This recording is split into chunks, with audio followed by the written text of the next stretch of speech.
I'll do that at the very end. Let's get started with the census. And I'm going to bring up one screen first. Just telling you briefly about some things that you can do with this 1950 federal population census. I apologize in the first place. Can you guys all see this? Yes. Yes. Okay. All right. This is something that I certainly didn't invent. I went out and found it. On yours, when you see it, you might have at least one reference to the 1940 census, and I apologize. Their advice really has not changed in terms of things. I have some advice that's changed for you, however. We're going to release that 1950 U.S. Census on April 2, 2022. And if it's like the 1940 census, they'll release it right at midnight so we can all be nuts, have our coffee cups ready, and go in and look at materials as quickly as possible. Remember that this is not going to be indexed at that point. I have a little bet with myself that we will be able to index that 1950 census. When I say we, I mean people like you and me indexing that.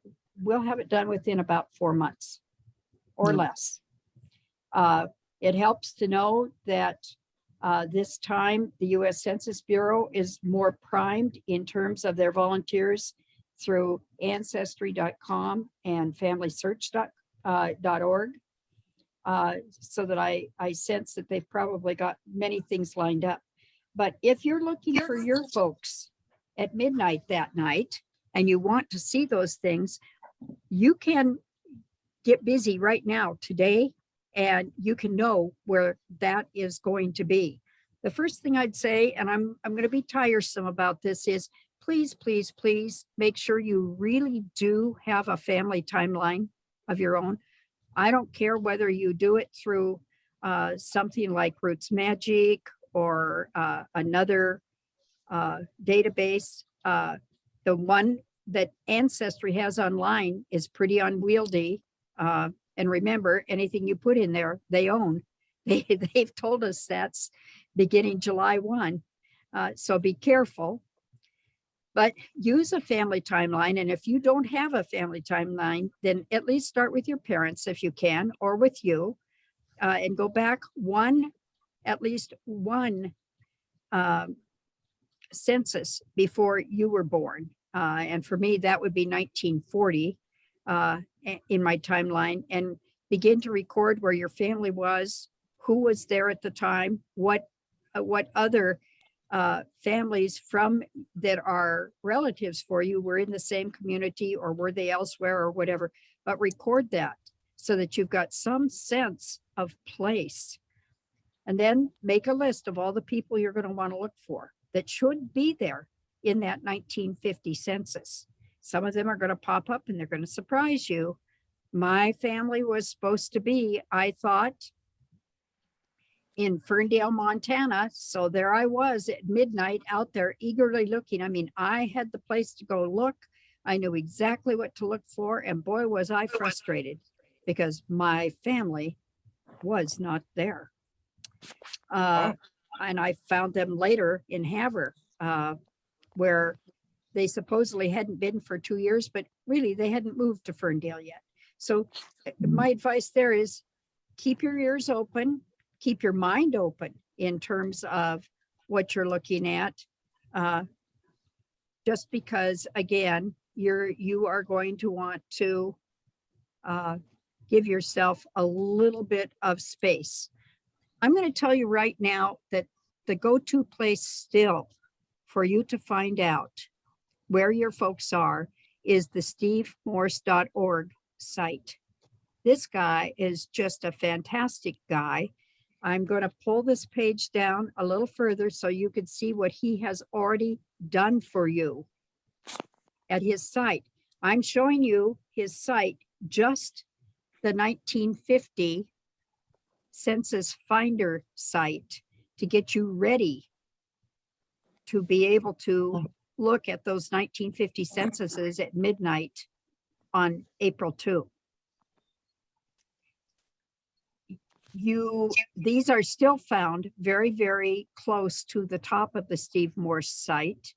And I will tell you, you're going to want to spend a lot of time there because he gives a lot of what he calls one-step solutions for you to get to something, so you don't have to open lots of windows and so on to be able to find stuff. He's already done that finding for you. This guy is just a wizard.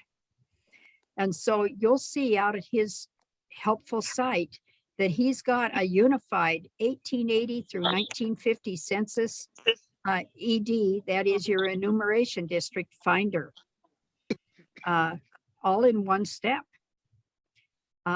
He's got the ability to do that, and he explains again about the 1940 and the 1950 census. He wrote Getting Ready for the 1950 Census, Searching Without a Name Index. He wrote that actually in October 2019. And he's got a little quiz for you there. It's a fun quiz. It'll really find out whether or not you read his brief explanation. He's going to tell you any problems that have been found with those enumeration district maps that he wrote in May of 2020, because every one of these have little kinks, shall we say, practically in every state. And so you're going to want to, when you don't find something, like I didn't find something, mine was a much simpler problem. I just hadn't bothered to really zero in on where my folks were living. Then if you go down to that last grouping, he's got 4 groupings here, and he has an 1870 through 1950 large city ED finder in one step, a street finder, transcribed descriptions, all kinds of things here. The census tracts, which for Great Falls, there's actually a map out at newspapers.com. There's a neat one for the census tract and the block maps for Great Falls, for example. Really interesting, though, that it does not explain where the Indian people are. That's one of the first things that I noticed with the particular map. But your first plan then, one of your first things that you want to do in terms of getting yourself ready is, first of all, entering the context of the 1950 census by identifying the people you feel should be in that census and identifying the place you think you should find them. Because then you can go to Steve Morse's site, spend maybe an hour or so looking at the various places that you need, and you will be set up ready to go at midnight that night to be able to look at the actual pages. You will not have to wait for the alphabetized version coming later. Heck, you might even decide that you'll do some indexing because you've had the opportunity to look and find your people. I mean, I know last time for 1940, I volunteered to index the places, the sites up in Flathead and Lake County that I thought my family would be in. I still did that work. I didn't find my family, but I still did that work. So that's one of my pieces of advice for you, and something that you're going to want to hold on to. This one, by the way, when you look at it, if you run it out at home, is only 2 pages long. So it's one that will not be a problem for you. I'm going to go back to stopping my share briefly. So another brief one that I'm just going to refer to now because I want to spend a lot of time with the third one. I'm screen sharing my 1-page website for the U.S. decennial censuses 1790 through 1950. Now remember, this refers to 1950 as though it were here right now. It won't be here until April 2 of 2022. So when you see things in here, don't come to me and say, Jan, you said, but I can't find it. That is what will be there. I want to call attention to a couple of things on here. I want to call attention again to Steve's 1-step pages because they're easy to find. I gave it to you in the previous handout, but it's also here. I'm still using this as my go-to place. I use it when I'm trying to find where people immigrated from, because it's way, way more than census pages. If you haven't been through the One Step web pages by Steve Morse, it is worth your going out for a morning. Guaranteed, you're going to have a blast, because everything is hyperlinked. Everything there is. One of the other things that I would call attention to is this new site down at the bottom on the right called the History Hub. It's a great blog with weekly helpful information. Linda Long gave me information about this. It gives research report support. It answers questions about government documents. You can get some answers there. People will tell you an answer to your question, which I think is just super cool. It also tells you how to become a citizen archivist by transcribing digitized images from the Library of Congress. I've done some of this and I found it really quite rewarding, a little more rewarding than it was for me to do all of those Ohio taxes 8 or 10 years ago, mainly because I never did find my family. I don't know if they were tax dodgers or what, but anyway, this History Hub site is going to take you to a lot of information. If you're a professional historian, and I know we've got some people in this group today who are professional historians, anthropologists, archaeologists, you have got to get out to the History Hub if you haven't been there. It's a very, very fine site for you to go to. So this one is a one-pager and it's available for you. And again, these are not all the places out on the web. These are just some things I personally have found very, very helpful for me. When you find other pages that you find helpful for you, I hope that you share it with us. Anyone have any questions about this one? I'm going to stop this share then. And that one just has the websites at the top, so it's pretty easy to see. Now I'm going to go to the 1950 and the 1890 census stuff. By the way, I found something really cool this week. They found another little piece of the 1890 census hiding in plain sight. I was out at the History Hub and it told me about this. They found a part of the Alaska census. Now I know we're all saying, oh, geez. Nobody, I mean, I had family in Alaska, but not until way after 1890. But it's very cool that they found another piece and that they have linked it automatically right out at the Census Bureau. And again, at this History Hub so that you can find it and see what's there. I see that one more person has entered.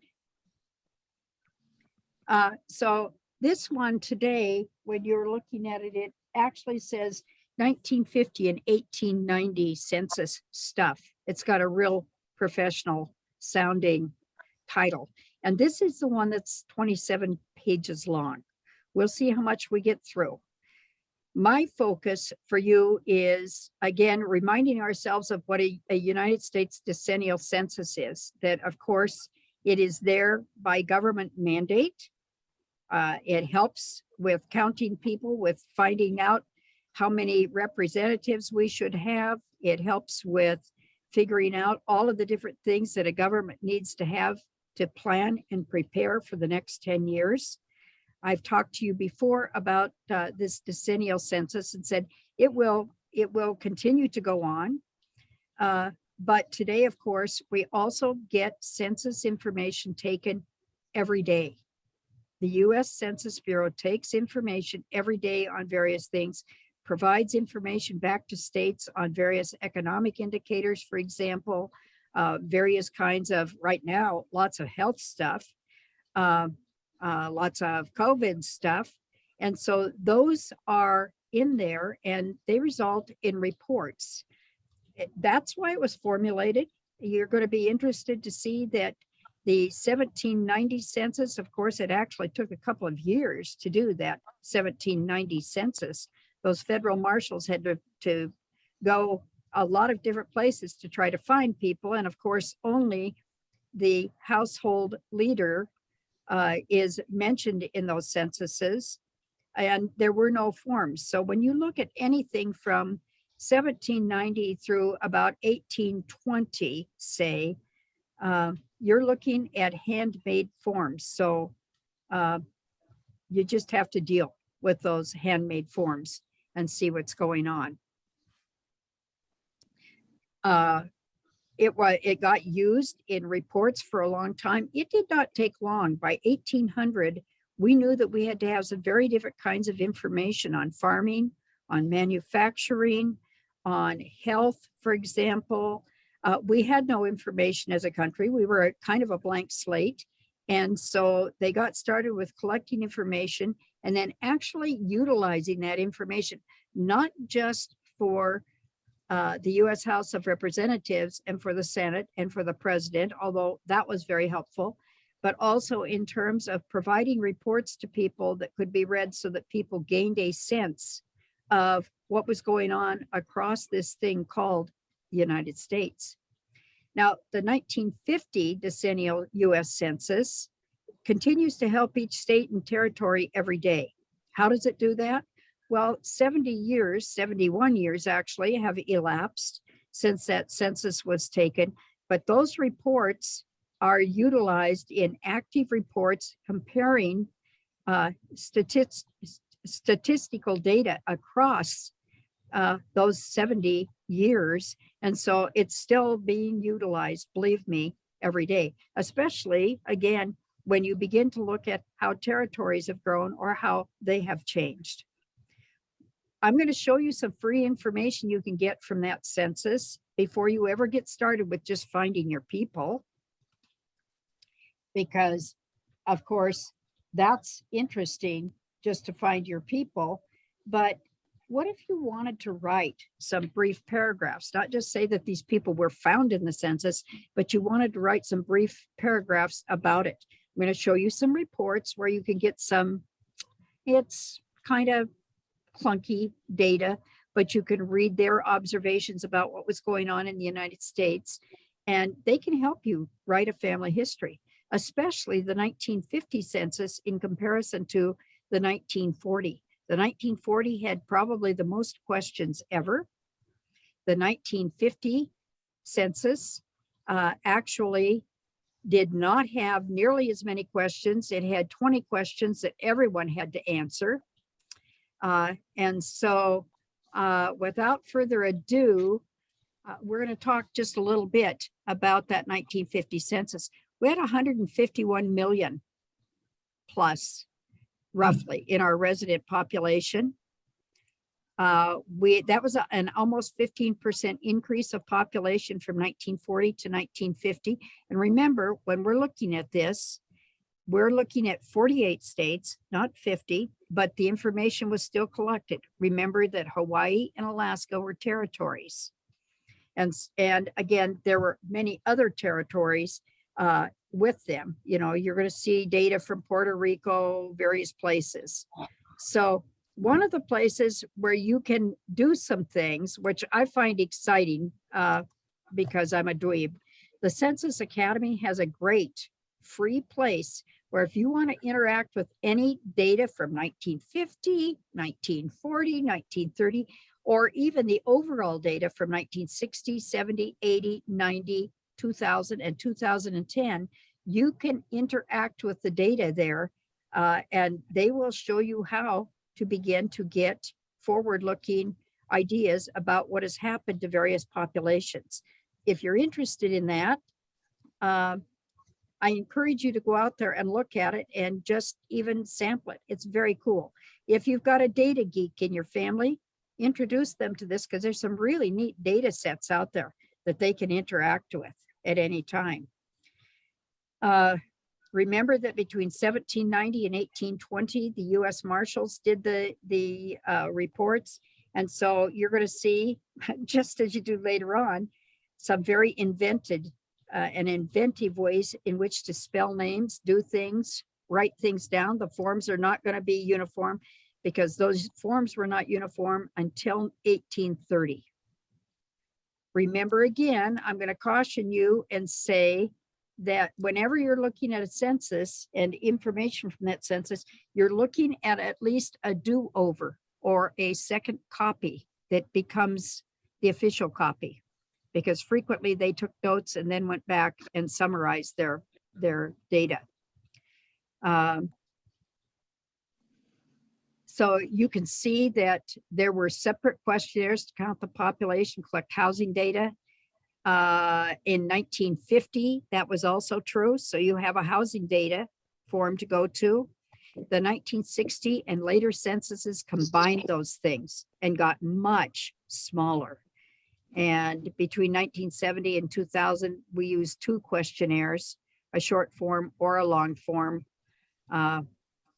I know I've used the long form for 2000 with my family, just saying, did you get a long form? No, I don't remember answering these questions. I only got the short form. Oh, good. Do you mind answering these for me? And I've gotten some that were completed. About 50% of my family actually completed them and gave them to us. And I only had one who was so suspicious that he said, "Why the hell do you want to know?" And I just had to remind him, I was a freak genealogist, that's all. So let's look a little bit. You're going to get some questions, and we all look and say, boy, I wish they would have asked the questions that I wanted to know about with my family. But at least remember, it has a whole set of questions that are going to tell you some things about context. Number 1 is the name of the street or the road. Number 2 is a home or apartment number. It won't necessarily be the one that was on the street. It will be the one that is assigned by that census taker in the order in which that census taker took the information. But if you're out in a rural populated state like Montana, you can figure out what direction they went and when and where they went next. They asked, is this house on a farm or a ranch? Is it on a place of 3 or more acres? Now that's interesting. And then if it was, they got an ag questionnaire number that was connected with it. And sometimes you can find the information from these ag questionnaires. It'll be interesting to see what got saved out of these. Finally, at question 7, they get to the name of the person. Remember, from 1850 forward, everybody got listed. Every name got listed with its relationship to the head of household. And that's difficult for people to remember. Their race, their sex, how old was this person on his last birthday? Or is this person now married, widowed, divorced, separated, or never married? Number 12 question is one place where you're going to have to get used to some different ways of looking, because enumerators put in mayor, M-A-R, for married. They put in WD for widowed, D for divorced, SEP for separated, or never, or NEV for never married. So those will be some things we have to get used to as we're beginning to go through this. Again, they asked what state or country the person was born in. Why would they want to do this in 1950? Because after the World War II, we had a lot of people coming in. We had displaced people coming into the United States. And so we're still asking what state or country the person was born in. And if foreign born, is the person naturalized? I would remind you that all of those people that we looked at in 1940 that were not naturalized, they answered that they were not naturalized.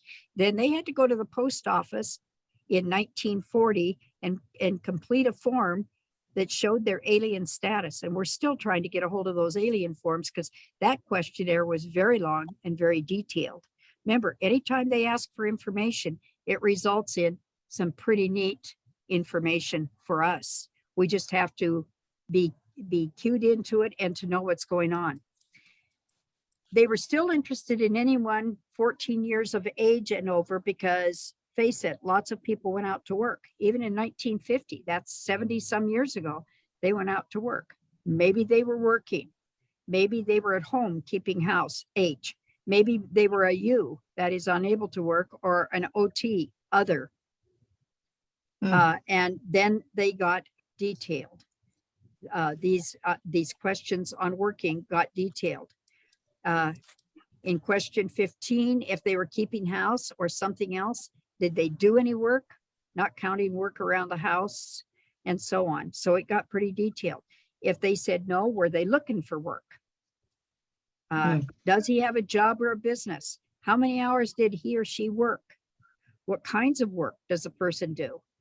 I apologize for that. I skipped a little ahead. Class of worker, P for private employment, G for government employment, 0 for own a business, or NP for working without pay. Because we still had residuals, remember, of people doing volunteer work coming out of the Depression. And believe me, we still were seeing echoes of that in 1950. And we really did not have a lot of setups for people who were working without pay as a volunteer. But no, there's no V. It's not a V for volunteer. It's NP, working without pay. Then another 5%, not so random this time. You're going to be able to look at the forms as they come out, and you'll see that there were some bracketed lines for people who were to be sampled for the supplemental questions. But census takers had some latitude with this also. So they could have selected someone to be on that line. Was the person living in the same house a year ago? Were they living on a farm a year ago if they weren't in the same house? Were they living in the same county a year ago? Remember, those questions play off the things from the 1930 and the 1940 censuses, asking, about the move arounds in the country.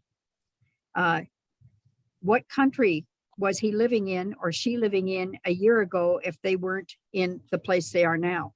What state or foreign country were they living in at that point? What country were the person's mother and dad born in? Again, just as in 1940, the highest grade of school that the person has attended.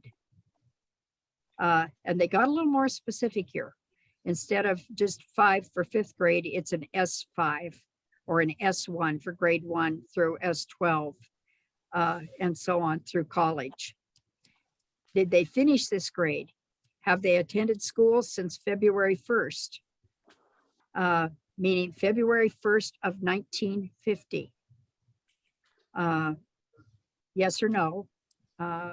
If the person's looking for work, how many weeks have they been looking, and so on. So they were into sampling that data again. Now the sampling data is important because this is not the only kind of sampling data that they do today, but this does constitute a great deal of the sampling data that is done by part-time census workers every day in the United States. And this is why Montana is able to get all of its economic data and get changes, slight or otherwise, each month. This is why the US government can tell us how many more people have been employed in a certain thing and whether it was seasonal or not.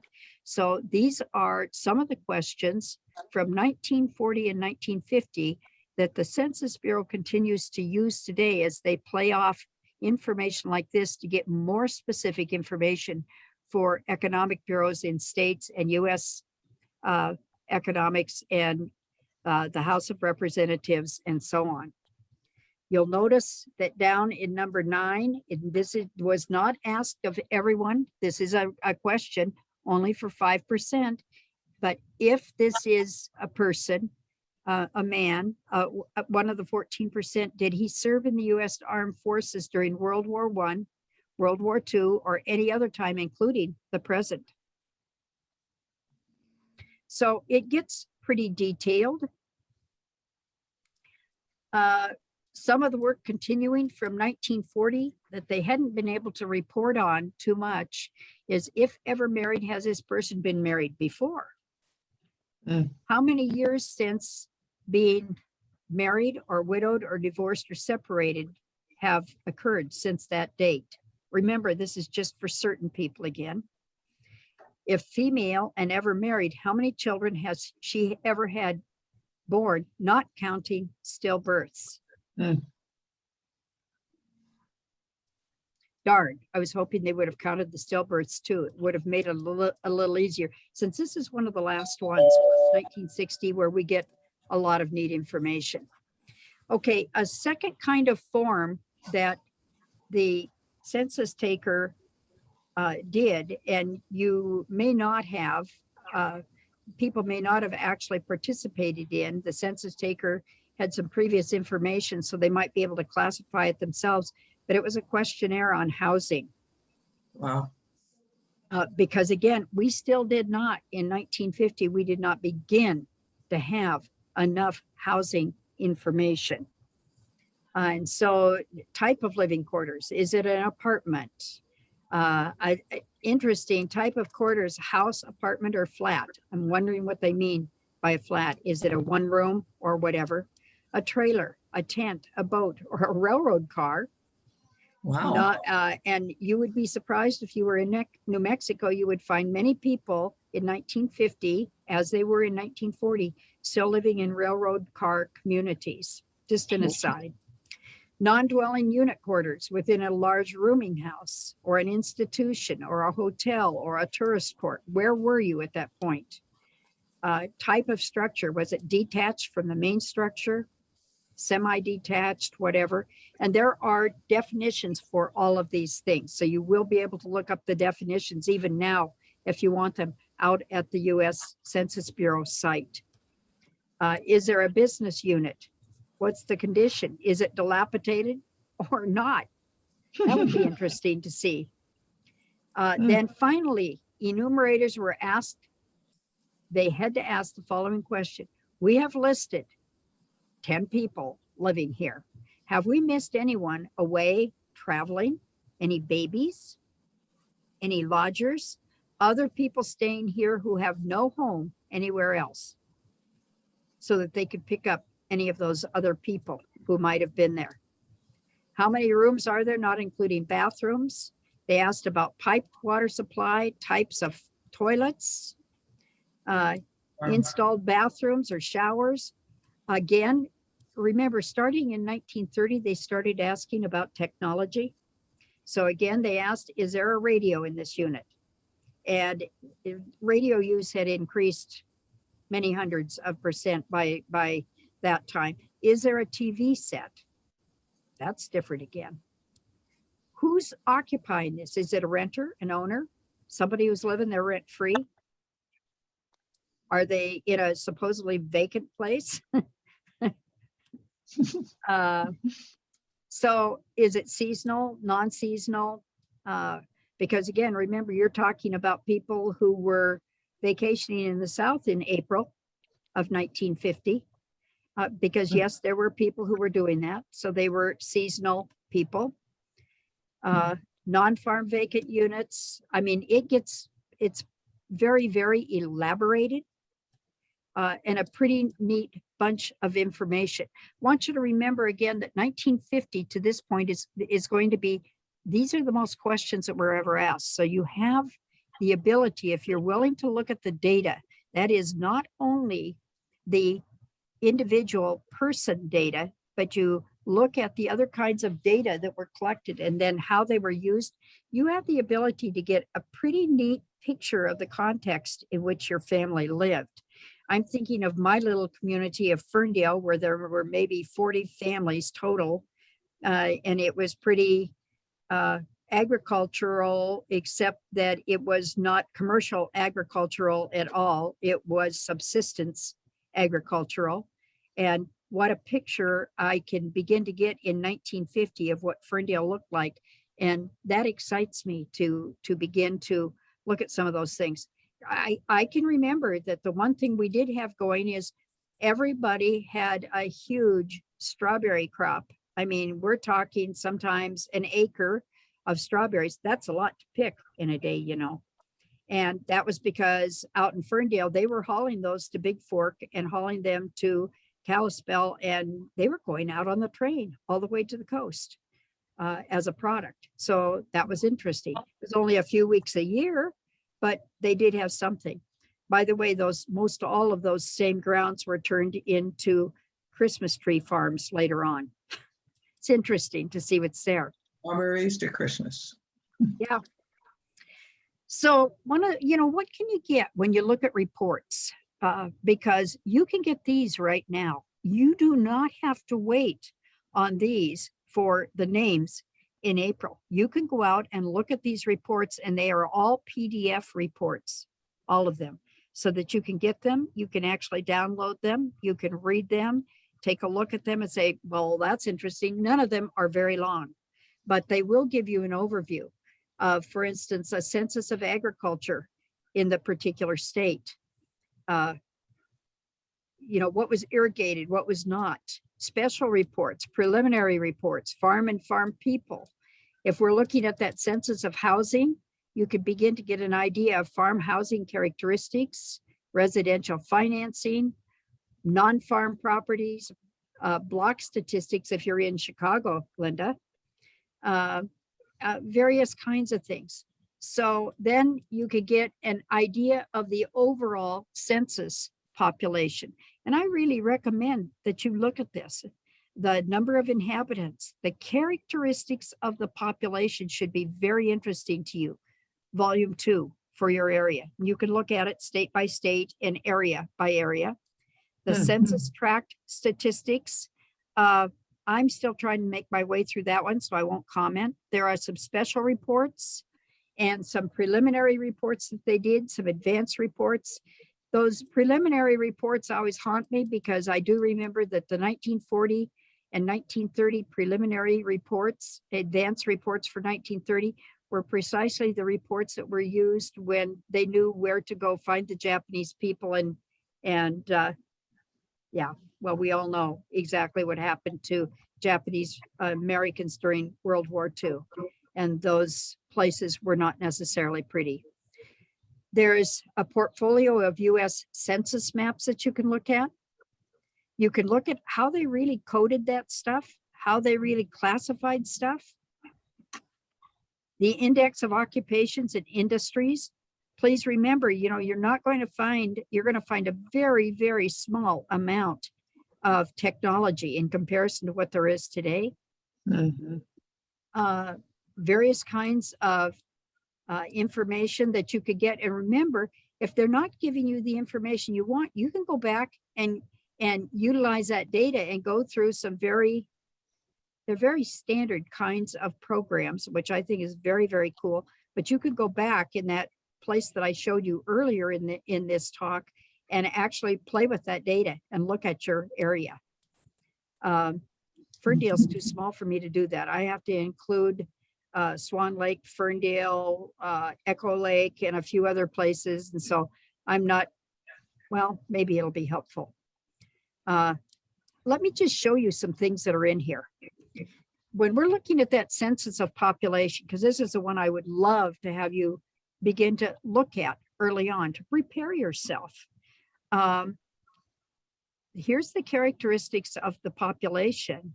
I just looked at Montana, 1950, population volume 2, part 26, the title page, the characteristics of the population, the number of inhabitants, the general characteristics. They're all, as you can see, they are all PDF. In other words, you can hit them and download them right then. Take a look at them and then discard what you don't want, etc. But maybe they'll help you to write just a brief paragraph. The 1950 census said blah, blah, blah. It doesn't have to be a pretty paragraph, but it has to give some information. The agricultural volume for Montana, again, the stats for the state and stats for all the counties. This is where you'll still find out that there are 16 counties at that point that they are classifying as being very, very remote, that they are still what we would call frontier counties. The questionnaire index to the tables, so you can take a look at those things. And Jan Boyle, that might be very interesting for you just in terms of looking at agriculture for this county, for Cascade at this point. Because remember, we were at that point, we were just about 10, maybe 15 years away from finally being irrigated in a serious way. Oh, yeah. Thank you. So it might be very helpful to you. If you're looking at farms and farm people, You can look at the income of farm operator families in 1949. I'll warn you, it's very low. You'll say, yep, you just starved until you took up all your money and you couldn't starve anymore. Food production practices of farm operator families. Yes, we were canning. We were taking care of ourselves. The census maps, you can look at those for the population and for agriculture. There's a whole area of census enumeration district maps that will, this was exciting for me anyway. It shows your actual ED district. Unfortunately, in my area, again, it took in several areas, but there's so much information here for you that you can get and you could do right now so that you're not uninformed when you hit midnight on April 2. These can really help you. I mean, they're not long reports, but they'll give you some idea. Maybe you look at them and say, yeah, Jan, that's, I'm not super interested about that particular thing or whatever, but you can begin to get an idea of the true context of 1950. We were still super, super rural.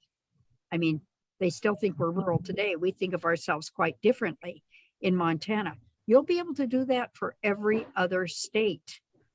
I looked at New Mexico in that context, and New Mexico to me was just really interesting again to see where the housing units weren't, how far behind they were in terms of housing, et cetera. And I don't have any families there. I just have been interested in that state for a long time.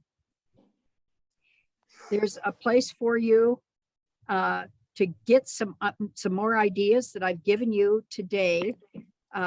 This NARA Cartographic Records staff member, Amanda Pritchard, will tell you about those particular maps that are available digitally. These are the same ones, again, that I'm referring to that Steve Morse gives you in One Step earlier on at his site.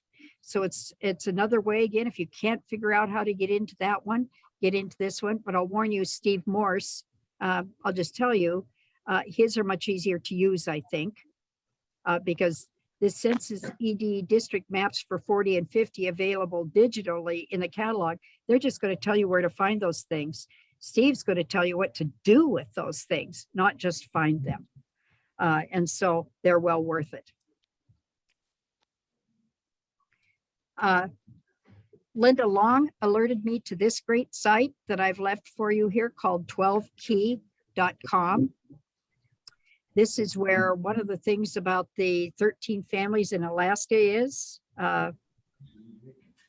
so that they can actually look at this. And it's under a thing called Logbook of Frank Lowell, Special Agent, Alaska District Number 2, 1890 Census, and it's there. But you can look out at 12 Key and you just won't be able to believe all the things that you're going to find out there. I would look at this site. I would have it alert me every week about the things that are in there, because there are neat things in there at this 12 Key site.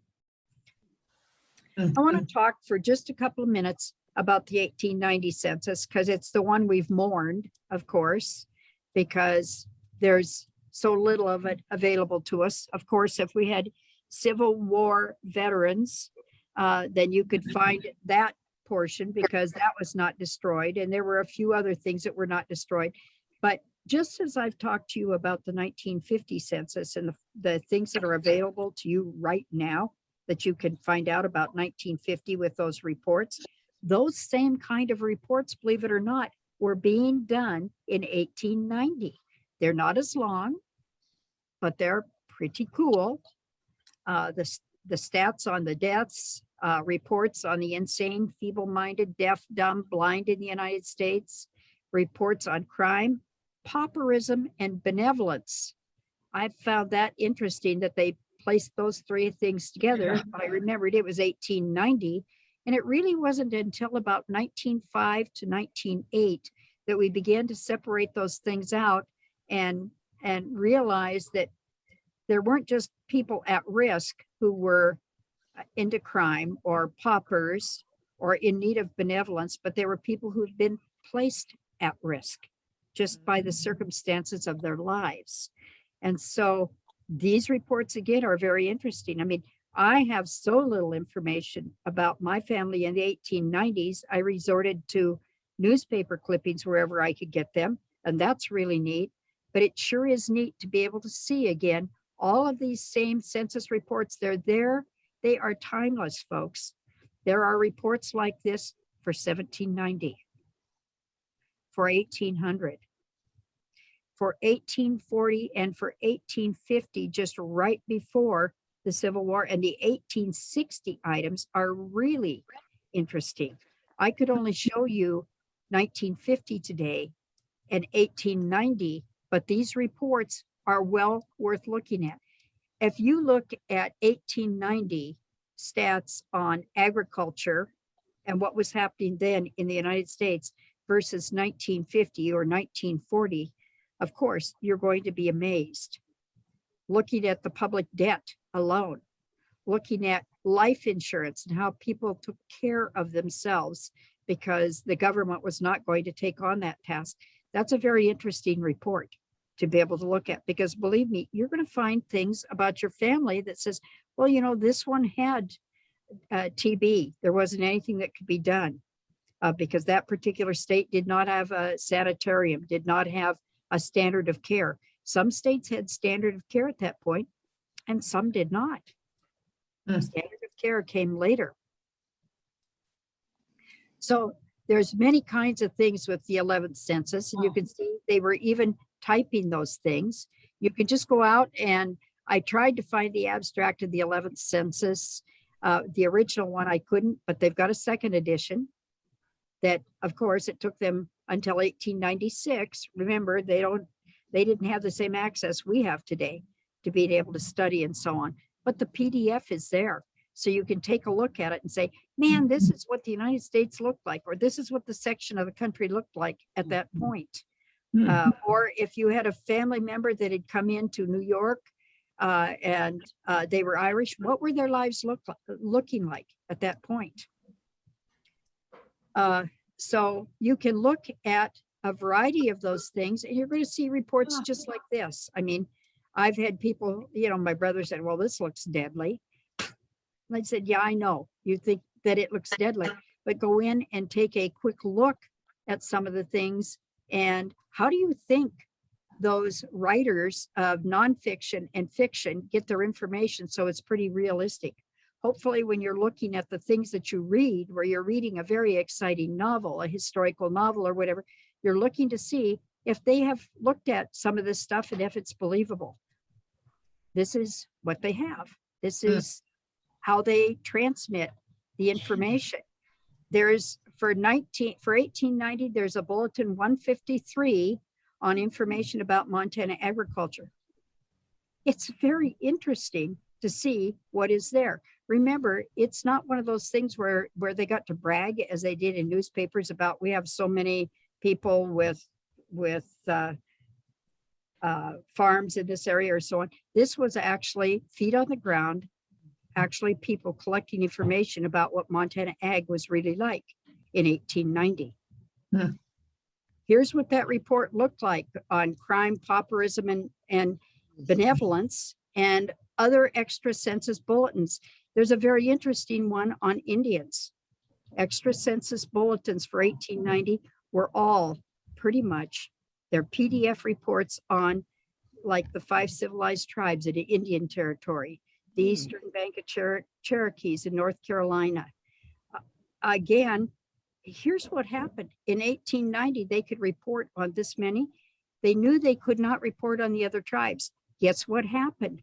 Congress gave money to actually begin to do some of those reports where people came in and were Indian agents and actually had to do those reports by 1900, 1901 for the Blackfeet, for the Assiniboine, and so on. This is where that planning comes from, when they are aware that they don't have the information to be able to adequately meet a need or understand something. There's another place that I'm giving you here It's not on any other sheet, so you'll have to remember it's here. This particular data site is for social, economic, and health research. They look at the microdata. They provide easy access with decennial censuses from 1790 through 2010. They have all the American Community Surveys here. You'll love the American Community Surveys. I've used the questions on the American Community Survey with my nephews. It's pretty difficult to get their folks to actually do something with it. But my nieces and nephews, a couple of them at least, have completed the American Community Surveys for me. And it's pretty interesting to see what is there. They are very in-depth. The questions are pretty neat. And if you choose to use the questions with your family, it might be good.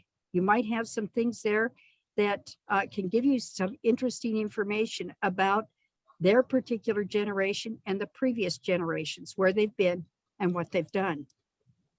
Jeez.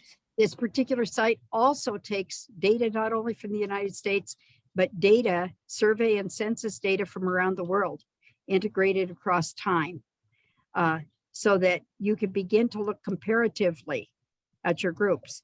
So I'm hoping that if I go out there, I can find something. I know that the censuses that I wanted for my place in Silesia, they were destroyed in World War II. The data was.